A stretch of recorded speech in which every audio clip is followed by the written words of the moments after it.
Hello folks, and welcome back to the channel. Together with these great partners, we are able to bring you quality information to help you reach your whitetail habitat goals quicker but more proficiently. Northwoods Whitetails, Plot Doctor, Harper Growing Solutions, Scent Thief, Real Wood Productions, First Form Outdoors, Ace Hardware of Harrodsburg, Kentucky, Bass Pro and Cabela's.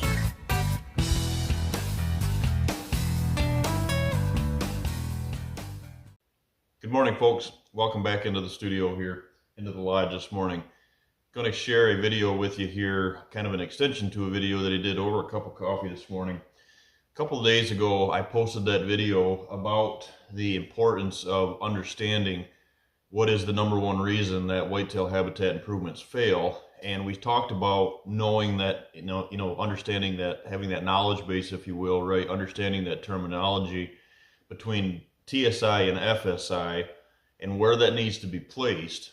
So if you haven't watched that video first, I recommend doing that. It'll make this video make more sense. But with that being said, there's a next step to that falls directly behind that I think I need to follow that video right up with.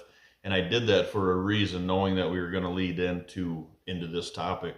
And today's topic, guys, is just that, taking it to the next step here on a reason two on why that improvement fails. So we talked about the FSI versus TSI. We debunked where both of those need to be and debunked the old theory about what's is TSI, just the label of TSI need to be done everywhere.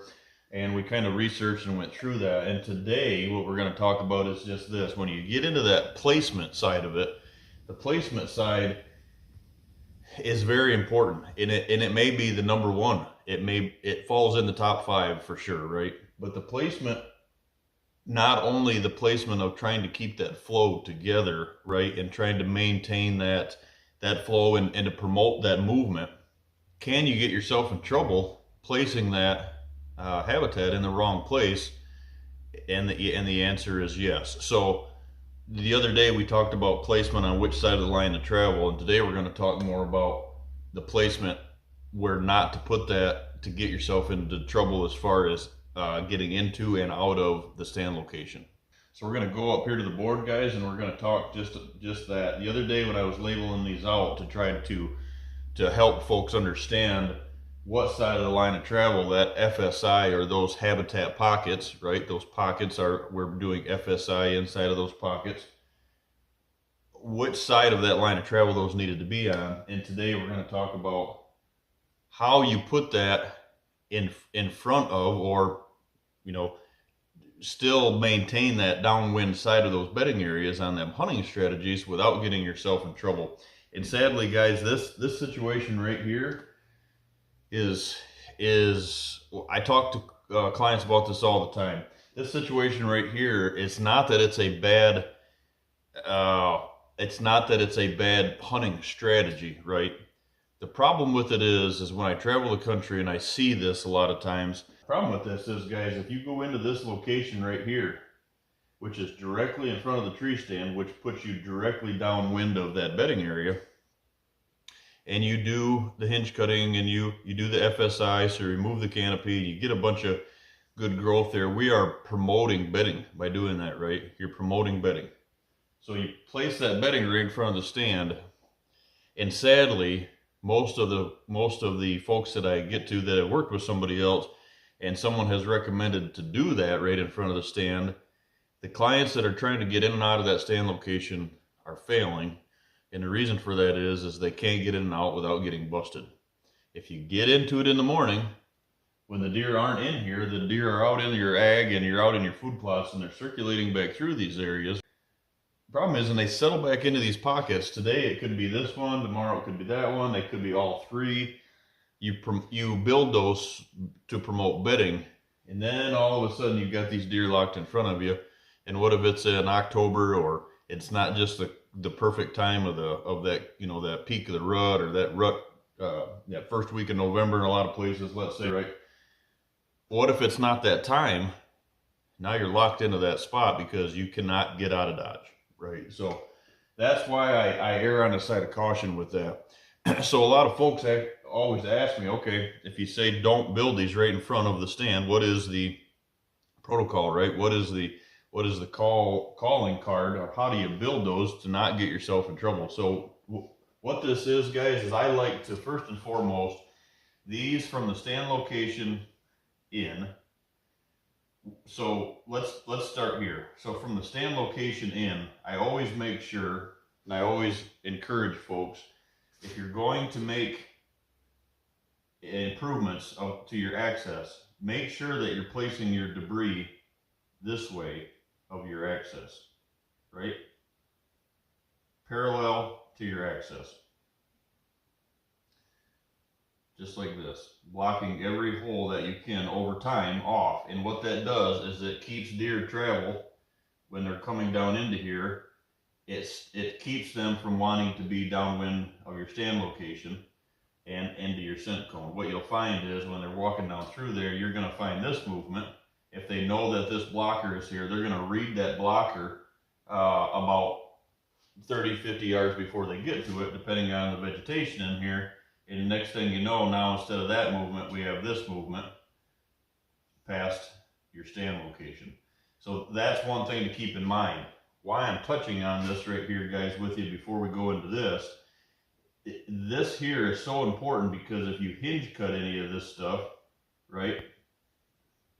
If you hinge cut any of this stuff like this, this is promoting bedding. So we do not want that on our line of travel, or our access, I should say, right? Our access. If you do have to do any of this and you want to create kind of that tree fence, if you will, I recommend if these are hack and squirt in here, or if they're hinge cut trees, make sure that you go through and you spray the end of, if not, make sure you cut through that cambium layer completely. Make sure that you're killing those trees and not promoting bedding. So that's probably just as important as the rest that we're going to talk about. The reason is, guys, you want this as a diverter. You do not want it as bedding. So kill the vegetation, pick up the sticks in there. Instead of just throwing the sticks out of the trail, make sure that you're putting them in there parallel to your access. Creates that flow in front of the stand, not behind it. Keeps them out of your scent cone. So we're going to jump up here to this habitat pocket, this FSI pocket that we talked about, right? What you need to make sure that we are keeping in mind when we're doing these, guys, is, so first and foremost, I like these to be about 75 yards, these pockets here, to be about 75 yards from the stand, 50 to 75 yards from the stand, depending on your terrain and your vegetation.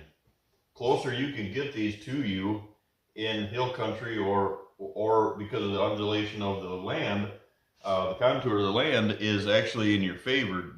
Just don't get them too close. You have to be able to get in and out of the stand without blowing those out. So this here actually, you want to make sure that this situation isn't a whole pocket, a whole habitat pocket, because of that situation, right? We don't want to get ourselves in trouble. We want to set those pockets 75 yards down. We actually have a licking branch right here, maybe even a water hole right there, right? And you have that in there as an attractant. We're just going to put a water hole in here. You're going to have that in there as an attractant. You want the deer to come into the point of impact and go, but what is the strategy of keeping deer? Yes, that's only 150 yards apart, 200 yards apart, and you're in the center of it. How do we go about keeping that line of travel secure or maintained without doing a habitat pocket right in front of us? So what I do, guys, this area right here is where you want to continue your hack and squirt. So you're going to have all of these trees in here. You're going to have in this, 50 feet, 40 to 50 feet wide swath through here. You want to go through and you want to, these are all big canopy trees, let's say, right, guys? You want to go through and you want, first and foremost, what you want to do is you want to go through and do your tree work, your hinging, let's say, and you might want to put one up here, and then you might want to put one here, and here, if you have to do this to steer on this side, guys, make sure that you're using the herbicide to kill these trees. You can put a couple of them into here, right? You can put a couple of them in on that side.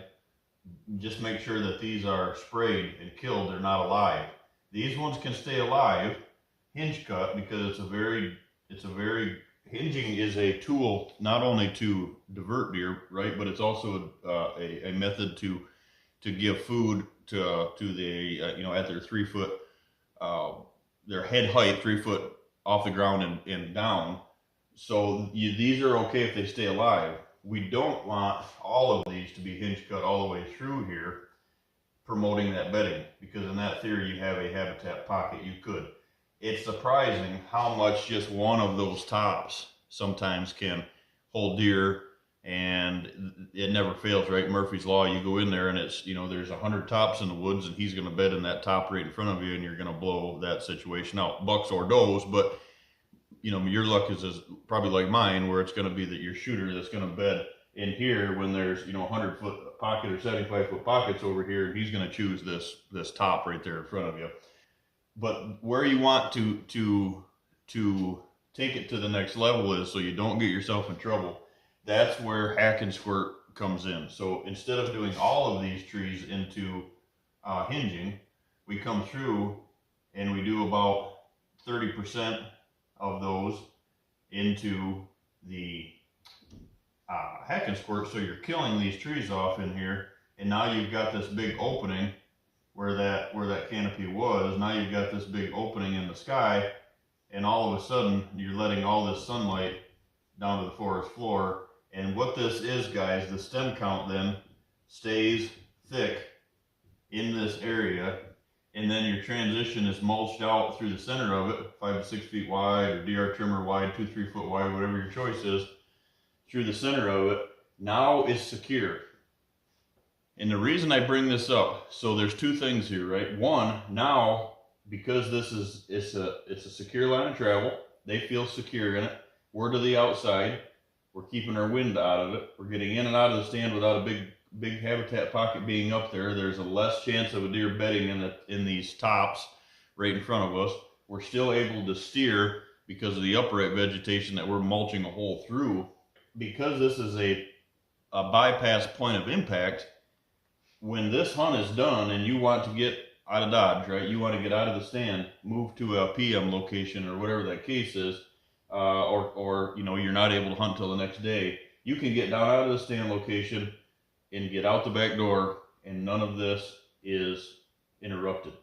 So if this is a AM and PM situation, you get back in the stand in the PM, you're not blowing these out because those pockets are that much further away from you. You're able to get in and out of this line of travel of that stand location without creating a bunch of drama and a bunch of pressure that most properties that I go on is just hunting that you have to be directly downwind of those pockets.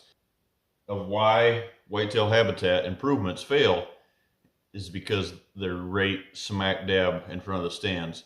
They can be look the best. You can have done the greatest improvements. You can not made the tornado effect. You did the right hinge cutting with the right species.